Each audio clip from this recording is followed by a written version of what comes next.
दोस्तों, आरएसएस का 100 साल का कार्यक्रम केवल उत्सव नहीं बल्कि एक सदी का मास्टर स्ट्रोक है। यह संगठन धीरे धीरे हर स्तंभ में पैठ बनाने की योजना पर काम कर रहा है और अब उसकी सबसे बड़ी पकड़ दिख रही है न्यायपालिका पर।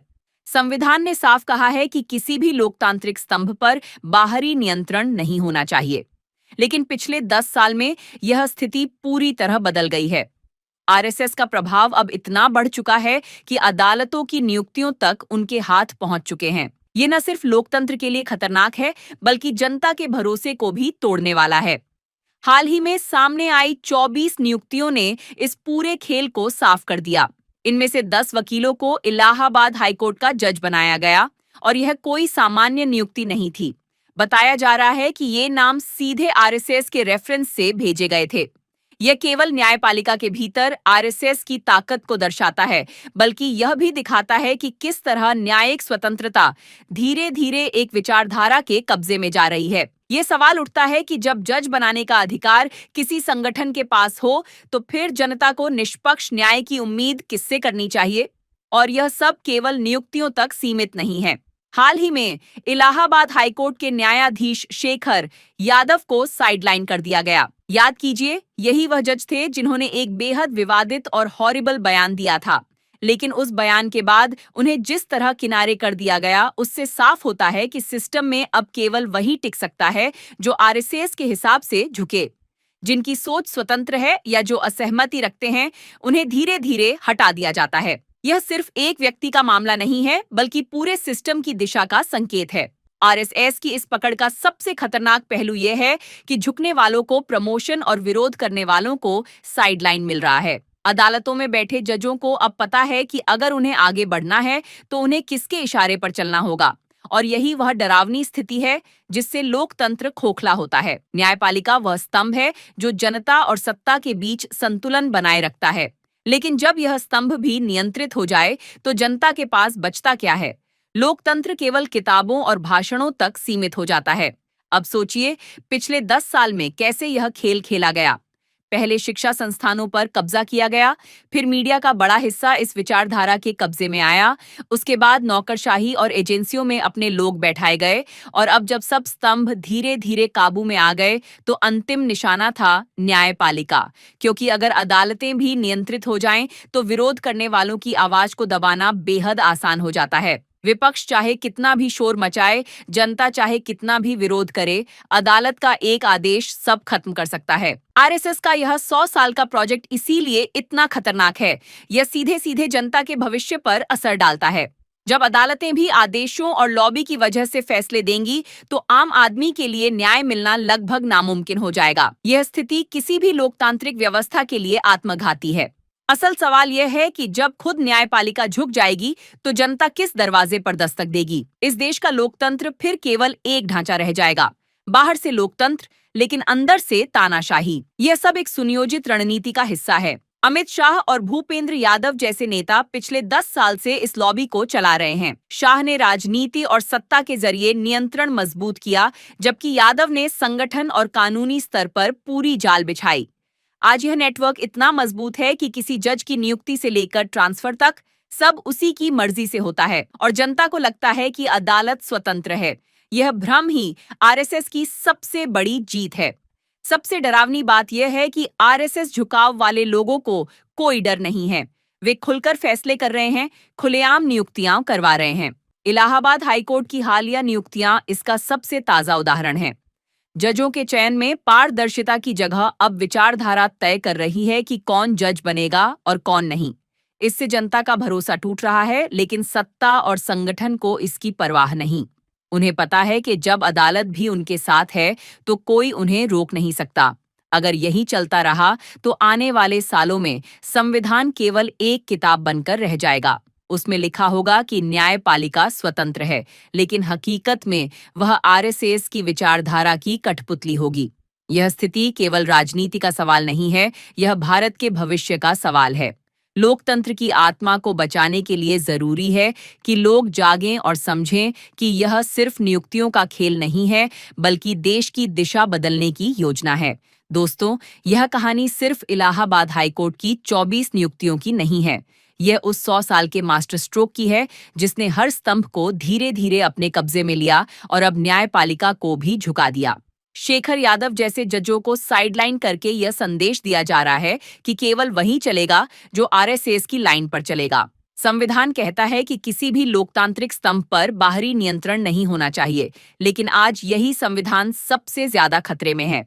सवाल यह है कि हम चुप रहेंगे या आवाज उठाएंगे, क्योंकि अगर अभी आवाज नहीं उठी तो आने वाली पीढ़ियां पूछेंगी, जब इंसाफ बिक रहा था तब आप खामोश क्यों?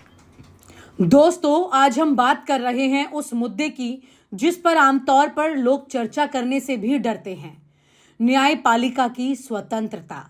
हाल ही में 24 नए जजों की नियुक्ति हुई है इलाहाबाद हाई कोर्ट में। जाहिर है ये एक बड़ी घटना है, क्योंकि इलाहाबाद हाई कोर्ट देश का सबसे बड़ा हाई कोर्ट है। लेकिन सवाल ये है कि क्या ये नियुक्तियां केवल योग्यता के आधार पर हुई हैं, या फिर इनके पीछे भी वही पुराना राजनीतिक और एक वैचारिक नेटवर्क काम कर रहा है जिसका नाम है आरएसएस। अब आप कहेंगे ये आरोप कैसे? तो जरा याद कीजिए पिछले कुछ सालों की तस्वीर। सीजेआई रंजन गोगोई का कार्यकाल, फिर सीजेआई डीवाई चंद्रचूड़ की कार्यप्रणाली। बहुत बार ये सवाल उठ चुके हैं कि सुप्रीम कोर्ट सरकार की लाइन पर क्यों चल रहा है। जजों की नियुक्ति में कॉलेजियम सिस्टम तो है, लेकिन सरकार की हरी झंडी के बिना कोई नाम आगे ही नहीं बढ़ता। ऐसे में जब एक साथ 24 जज नियुक्त होते हैं और सूत्र बताते हैं कि उनमें से ज्यादातर की विचारधारा एक खास संगठन की तरफ झुकी है, तो क्या यह सवाल नहीं बनेगा, न्यायपालिका पर आरएसएस का क्या कब्जा हो रहा है? यही बड़ा सवाल है। आरएसएस का असर सिर्फ न्यायपालिका तक ही सीमित नहीं है। अभी कुछ दिन पहले एक वीडियो सामने आया जेएनयू का, वो जेएनयू जो कभी लेफ्टिस्ट की सोच का गढ़ माना जाता था, आज वहां पर आरएसएस की शाखाएं लगती हैं। छात्रों को वैचारिक रूप से उस दिशा में मोड़ा जा रहा है। शिक्षा, सूचना और अब न्यायपालिका, तीनों सेक्टर में आरएसएस की पैठ लगातार मजबूत होती जा रही है। बात यह है कि जो सरकार आती है वो अपने मुताबिक विचार लोगों के अंदर डालती है और उसी के मुताबिक चीजें आगे चलती हैं। तो आरएसएस जो कर रही है वो कुछ नया तो नहीं है, लेकिन बड़ा जरूर है। यहाँ सवाल सिर्फ विचारधारा का नहीं है, सवाल है न्याय की निष्पक्षता का। अगर जज किसी खास विचारधारा से प्रभावित होकर फैसले देंगे तो क्या वो सच में निष्पक्ष रह पाएंगे? क्या उनके आदेश पर जनता को भरोसा रहेगा? और क्या कोर्ट जनता की नजरों में वो ऊंचाई बनाए रख पाएगा जो उसे संविधान ने दी है? आपको तो याद होगा इलाहाबाद के ही जज शेखर यादव, जिनको लेकर बड़ा बवाल हुआ। संसद तक भी इनका मामला इम्पीचमेंट में बदलते बदलते रुका।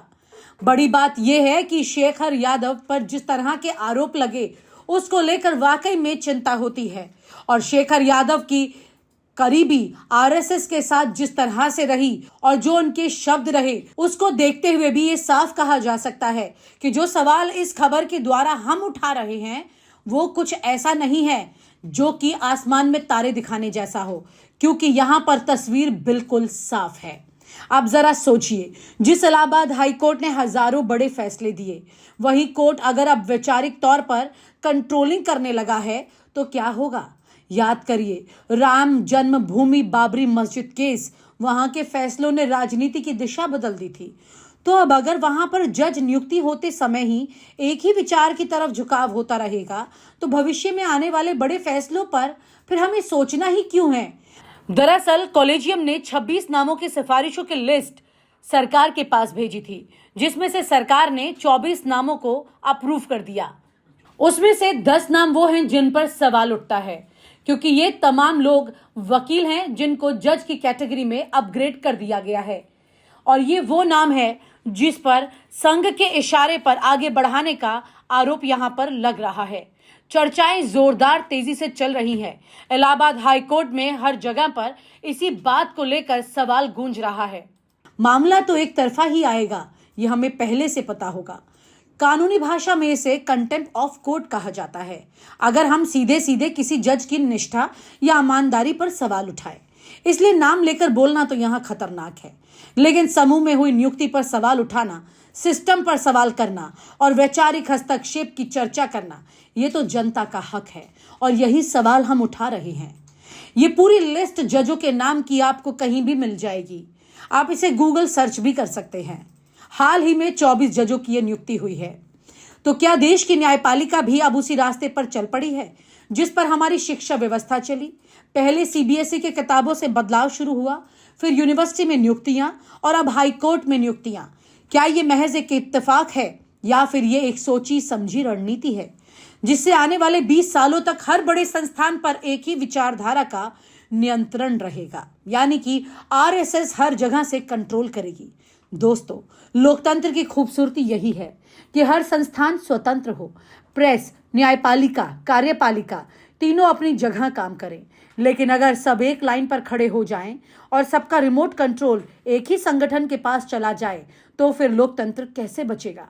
क्या हम वाकई लोकतांत्रिक भारत में जी रहे हैं या एक वैचारिक राजतंत्र में प्रवेश कर चुके हैं? यहाँ सबसे बड़ा सवाल जनता के लिए है।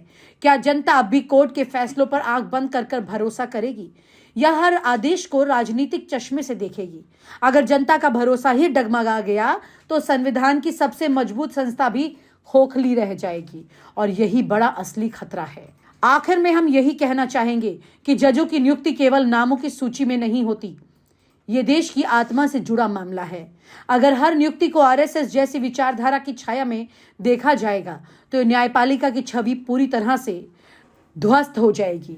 सवाल यही है, क्या हमें एक ऐसा सिस्टम चाहिए जहां हर फैसला स्वतंत्र हो, या फिर हम एक ऐसे दौर में जी रहे हैं जहां अदालतों में भी वही आवाज गूंजेगी जो नागपुर से तय होगी? दोस्तों, आज हम बात कर रहे हैं उस मुद्दे की जिस पर आमतौर पर लोग चर्चा करने से भी डरते हैं, न्यायपालिका की स्वतंत्रता। हाल ही में 24 नए जजों की नियुक्ति हुई है इलाहाबाद हाई कोर्ट में। जाहिर है ये एक बड़ी घटना है क्योंकि इलाहाबाद हाई कोर्ट देश का सबसे बड़ा हाई कोर्ट है। लेकिन सवाल ये है कि क्या ये नियुक्तियां केवल योग्यता के आधार पर हुई हैं या फिर इनके पीछे भी वही पुराना राजनीतिक और एक वैचारिक नेटवर्क काम कर रहा है जिसका नाम है आरएसएस। अब आप कहेंगे ये आरोप कैसे? तो जरा याद कीजिए पिछले कुछ सालों की तस्वीर। सीजेआई रंजन गोगोई का कार्यकाल, फिर सीजेआई डीवाई चंद्रचूड़ की कार्यप्रणाली। बहुत बार ये सवाल उठ चुके हैं कि सुप्रीम कोर्ट सरकार की लाइन पर क्यों चल रहा है। जजों की नियुक्ति में कॉलेजियम सिस्टम तो है, लेकिन सरकार की हरी झंडी के बिना कोई नाम आगे ही नहीं बढ़ता। ऐसे में जब एक साथ 24 जज नियुक्त होते हैं और सूत्र बताते हैं कि उनमें से ज्यादातर की विचारधारा एक खास संगठन की तरफ झुकी है, तो क्या यह सवाल नहीं बनेगा, न्यायपालिका पर आरएसएस का क्या कब्जा हो रहा है? यही बड़ा सवाल है। आरएसएस का असर सिर्फ न्यायपालिका तक ही सीमित नहीं है। अभी कुछ दिन पहले एक वीडियो सामने आया जेएनयू का, वो जेएनयू जो कभी लेफ्टिस्ट की सोच का गढ़ माना जाता था, आज वहां पर आरएसएस की शाखाएं लगती हैं। छात्रों को वैचारिक रूप से उस दिशा में मोड़ा जा रहा है। शिक्षा, सूचना और अब न्यायपालिका, तीनों सेक्टर में आरएसएस की पैठ लगातार मजबूत होती जा रही है। बात यह है कि जो सरकार आती है वो अपने मुताबिक विचार लोगों के अंदर डालती है और उसी के मुताबिक चीजें आगे चलती हैं। तो आरएसएस जो कर रही है वो कुछ नया तो नहीं है, लेकिन बड़ा जरूर है। यहां सवाल सिर्फ विचारधारा का नहीं है, सवाल है न्याय की निष्पक्षता का। अगर जज किसी खास विचारधारा से प्रभावित होकर फैसले देंगे तो क्या वो सच में निष्पक्ष रह पाएंगे? क्या उनके आदेश पर जनता को भरोसा रहेगा? और क्या कोर्ट जनता की नजरों में वो ऊंचाई बनाए रख पाएगा जो उसे संविधान ने दी है? आपको तो याद होगा इलाहाबाद के ही जज शेखर यादव, जिनको लेकर बड़ा बवाल हुआ। संसद तक भी इनका मामला इम्पीचमेंट में बदलते बदलते रुका। बड़ी बात यह है कि शेखर यादव पर जिस तरह के आरोप लगे उसको लेकर वाकई में चिंता होती है और शेखर यादव की करीबी आरएसएस के साथ जिस तरह से रही और जो उनके शब्द रहे उसको देखते हुए भी ये साफ कहा जा सकता है कि जो सवाल इस खबर के द्वारा हम उठा रहे हैं वो कुछ ऐसा नहीं है जो कि आसमान में तारे दिखाने जैसा हो, क्योंकि यहां पर तस्वीर बिल्कुल साफ है। आप जरा सोचिए, जिस इलाहाबाद हाई कोर्ट ने हजारों बड़े फैसले दिए, वही कोर्ट अगर अब वैचारिक तौर पर कंट्रोलिंग करने लगा है तो क्या होगा? याद करिए, राम जन्मभूमि बाबरी मस्जिद केस, वहां के फैसलों ने राजनीति की दिशा बदल दी थी। तो अब अगर वहां पर जज नियुक्ति होते समय ही एक ही विचार की तरफ झुकाव होता रहेगा, तो भविष्य में आने वाले बड़े फैसलों पर फिर हमें सोचना ही क्यों है। दरअसल कॉलेजियम ने 26 नामों की सिफारिशों की लिस्ट सरकार के पास भेजी थी, जिसमें से सरकार ने 24 नामों को अप्रूव कर दिया। उसमें से 10 नाम वो हैं जिन पर सवाल उठता है, क्योंकि ये तमाम लोग वकील हैं जिनको जज की कैटेगरी में अपग्रेड कर दिया गया है। और ये वो नाम है जिस पर संघ के इशारे पर आगे बढ़ाने का आरोप यहां पर लग रहा है। चर्चाएं जोरदार तेजी से चल रही हैं। इलाहाबाद हाई कोर्ट में हर जगह पर इसी बात को लेकर सवाल गूंज रहा है। मामला तो एक तरफा ही आएगा, ये हमें पहले से पता होगा। कानूनी भाषा में इसे कंटेम्प्ट ऑफ कोर्ट कहा जाता है, अगर हम सीधे सीधे किसी जज की निष्ठा या ईमानदारी पर सवाल उठाए। इसलिए नाम लेकर बोलना तो यहाँ खतरनाक है, लेकिन समूह में हुई नियुक्ति पर सवाल उठाना, सिस्टम पर सवाल करना और वैचारिक हस्तक्षेप की चर्चा करना, ये तो जनता का हक है और यही सवाल हम उठा रहे हैं। ये पूरी लिस्ट जजों के नाम की आपको कहीं भी मिल जाएगी। आप इसे गूगल सर्च भी कर सकते हैं। हाल ही में 24 जजों की यह नियुक्ति हुई है। तो क्या देश की न्यायपालिका भी अब उसी रास्ते पर चल पड़ी है जिस पर हमारी शिक्षा व्यवस्था चली? पहले सीबीएसई के किताबों से बदलाव शुरू हुआ, फिर यूनिवर्सिटी में नियुक्तियां और अब हाई कोर्ट में नियुक्तियां। क्या ये महज एक इत्तेफाक है या फिर ये एक सोची समझी रणनीति है जिससे आने वाले 20 सालों तक हर बड़े संस्थान पर एक ही विचारधारा का नियंत्रण रहेगा, यानी कि आरएसएस हर जगह से कंट्रोल करेगी? दोस्तों, लोकतंत्र की खूबसूरती यही है कि हर संस्थान स्वतंत्र हो। प्रेस, न्यायपालिका, कार्यपालिका तीनों अपनी जगह काम करें। लेकिन अगर सब एक लाइन पर खड़े हो जाएं और सबका रिमोट कंट्रोल एक ही संगठन के पास चला जाए, तो फिर लोकतंत्र कैसे बचेगा? क्या हम वाकई लोकतांत्रिक भारत में जी रहे हैं या एक वैचारिक राजतंत्र में प्रवेश कर चुके हैं? यहाँ सबसे बड़ा सवाल जनता के लिए है। क्या जनता अब भी कोर्ट के फैसलों पर आंख बंद कर भरोसा करेगी या हर आदेश को राजनीतिक चश्मे से देखेगी? अगर जनता का भरोसा ही डगमगा गया तो संविधान की सबसे मजबूत संस्था भी खोखली रह जाएगी और यही बड़ा असली खतरा है। आखिर में हम यही कहना चाहेंगे कि जजों की नियुक्ति केवल नामों की सूची में नहीं होती, ये देश की आत्मा से जुड़ा मामला है। अगर हर नियुक्ति को आरएसएस जैसी विचारधारा की छाया में देखा जाएगा तो न्यायपालिका की छवि पूरी तरह से ध्वस्त हो जाएगी। सवाल यही है, क्या हमें एक ऐसा सिस्टम चाहिए जहां हर फैसला स्वतंत्र हो, या फिर हम एक ऐसे दौर में जी रहे हैं जहां अदालतों में भी वही आवाज गूंजेगी जो नागपुर से तय होगी? और आप हमसे जुड़े रहने के लिए सब्सक्राइब करें YouTube पर, फॉलो करें Twitter पर और लाइक करें Facebook पर। और ज्यादा जानकारी के लिए आपको टाइप करना होगा सिर्फ न्यूज़ नशा।